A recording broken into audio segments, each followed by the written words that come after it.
La fabrique de la nuit.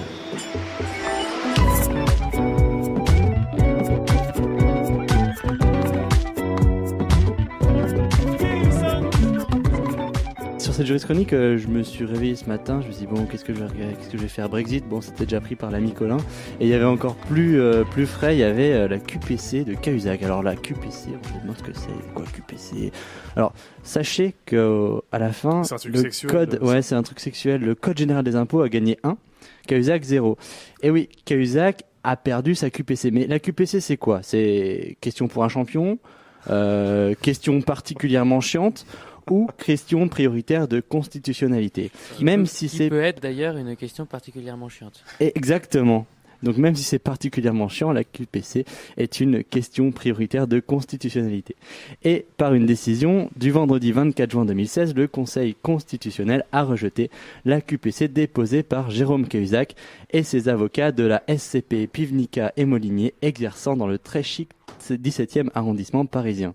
En fait, la QPC est une question qui est assez jeune. Elle est née avec la réforme constitutionnelle du 23 juillet 2008.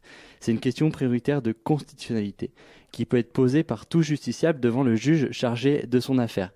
Il s'agit ici de déporter le débat non plus seulement sur les faits ayant mené le justiciable devant le juge, mais également de contrôler si la loi applicable à l'instance en cours est bel et bien conforme aux droits et libertés que la Constitution garantit. En clair, si vous êtes poursuivi pour le vol des 3 plus belles poules de votre voisin commis avec votre meilleur ami sous l'emprise de stupéfiants en détruisant au passage son beau poulailler, ce qui au passage en fait très certainement un vol aggravé, et que vous estimez que l'article 311-4 du Code pénal en portant la peine encourue maximum à 5 ans d'emprisonnement est contraire à votre droit de picoler et de vous faire un bon coq au vin, vous pouvez toujours demander au juge ce qu'il en pense. Bon. Malheureusement pour vous, pour connaître le succès constitutionnel, il faut que la question posée réponde à 3 questions. 1.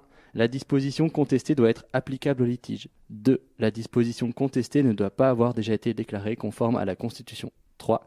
Elle ne doit pas être dépourvue de caractère sérieux. Dans le cadre de notre voleur de poules, il est quasiment certain que cette dernière condition ne sera pas remplie. On reviendra sur le voleur de poules. Si au contraire, ces 3 conditions cumulatives sont remplies, votre juge sursoit à statuer, c'est-à-dire qu'il suspend le procès et transmet la question à la juridiction suprême de son ordre, la Cour de cassation ou le Conseil d'État. Ces juridictions suprêmes feront office de second filtre en vérifiant à peu de choses près si les dites conditions sont remplies. En cas de succès, la question est transmise au Conseil constitutionnel qui se prononce dans le délai de 3 mois sur la conformité ou non de la disposition contestée à la Constitution. En cas de déclaration d'inconstitutionnalité, la loi disparaît de l'ordonnancement juridique et n'est donc plus applicable au justiciable qui va donc très certainement gagner son procès sur le fond. À titre d'exemple, là, c'est par ce biais que la condition de garde à vue, contraire à plusieurs droits et libertés, ont été réformées suite à une décision du Conseil constitutionnel de juillet 2010. La QPC est donc une procédure intéressant fortement le respect et la défense des droits et libertés par ceux qui se retrouvent face à un juge qui doit parfois appliquer des lois contraires aux droits fondamentaux.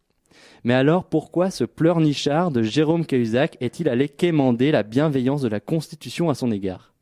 D'une, la QPC, posé en début d'année, avait interrompu le cours des 2 procès emblématiques, le procès Cahuzac et celui des Wildenstein. Wildenstein, c'est des petits copains à Sarkozy qui sont dans les affaires et puis dans le marché de l'art.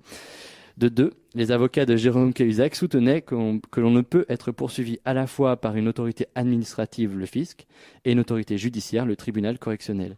Cela depuis que le cumul de sanctions pour délit d'initié a été prohibé par le Conseil constitutionnel dans une décision retentissante rendue le 18 mars 2015 dans l'affaire EADS, en vertu du principe non bis in idem. Nul ne doit être poursuivi 2 fois pour les mêmes faits. En effet, on retrouvait d'une part l'article 1729 du CGI, Code général des impôts, qui prévoyait une forte majoration en cas, je cite, d'inexactitude ou d'omission relevée dans une déclaration d'impôt, fortement pondérée à la hausse lorsqu'elle relève d'un manquement délibéré ou d'abus de droit.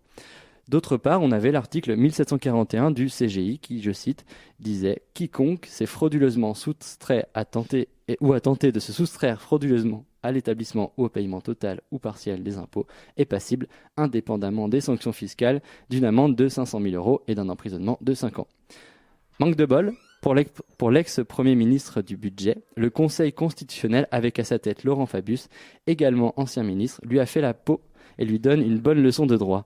En effet, le Conseil constitue estime que les dispositions contestées sont conformes à la Constitution et quand bien même elles cumulent les sanctions fiscales et pénales contre les fraudeurs les plus importants, elles ne portent ni atteinte au principe de légalité des délits et des peines, ni ne portent atteinte au principe de proportionnalité des peines garanti par l'article 8 de la Déclaration des droits de l'homme et du citoyen.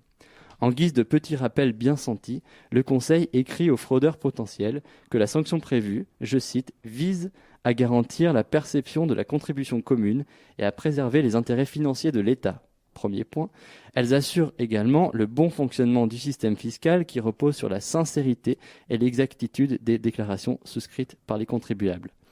En fait, le procès fleuve désormais de Cahuzac peut donc reprendre, comme si de rien n'était, après avoir gagné 9 mois dans la procédure, mais après avoir perdu contre la Constitution. Et je peux d'ores et déjà annoncer le titre de ma 126e jurischronique dans la saison 7 de La Fabrique. Cahuzac brisé, Cahuzac martyrisé, mais Cahuzac libéré.